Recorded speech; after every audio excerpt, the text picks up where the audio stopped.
since the vibration of my source energy is always up here, and since my vibration might be up here and might not, I control the contrast. If I let go of what I'm worried about and my vibration rises, then there's no contrast. But if I'm like a dog on a bone trying to fix some problem and focused upon what's wrong, then I'm introducing contrast by my introduction of my resistant thought to my own desire. How often do you want something and you believe the opposite? And what is a belief? A belief is just a thought that you continue to think.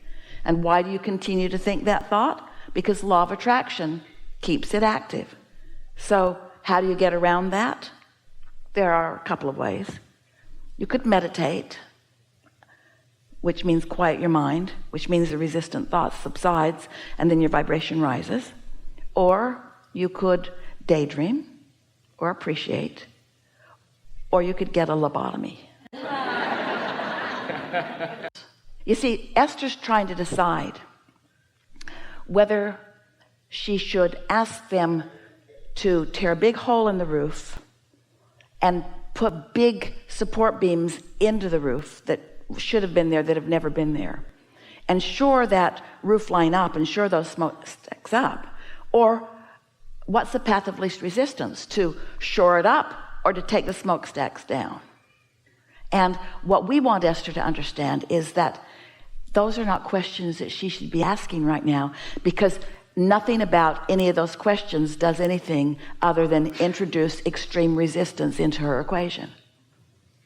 So she thinks, I have only two choices: leave them up or take them down.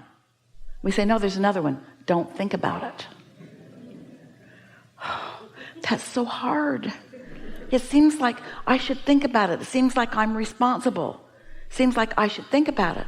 And we say, that's because you're not factoring in the fact that we're all thinking about it.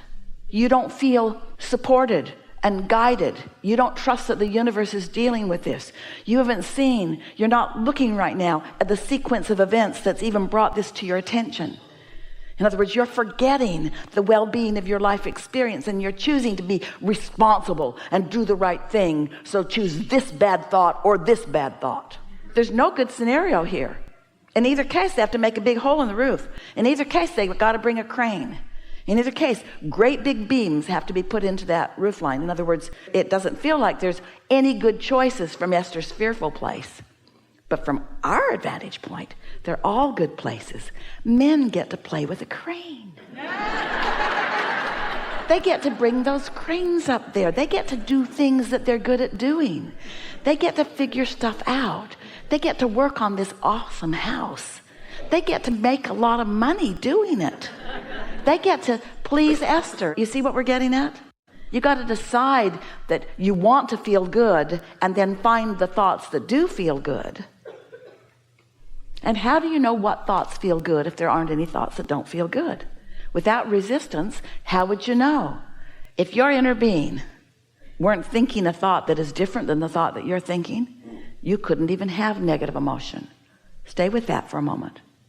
If your inner being weren't knowing your success on whatever it is, then you couldn't even have negative thought. You still there? So doesn't that mean that your negative thought is proof that there is positive thought? Doesn't the very fear itself mean that there's big guns on the job? That the energy that creates worlds is really focused on this? Because if it weren't, you couldn't feel that fear.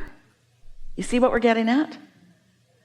So we want you to feel that it's only when you oppose what your inner being knows about the specific subject that's active within you that you ever would feel positive or negative emotion. When you feel positive emotion, it means your inner being's all over this thought just like you are. When you feel negative emotion, it means your inner being's all over this thought but has a very different vantage point than yours. Don't you like knowing that?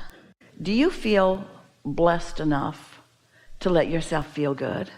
You can trust the non-physical in the sky.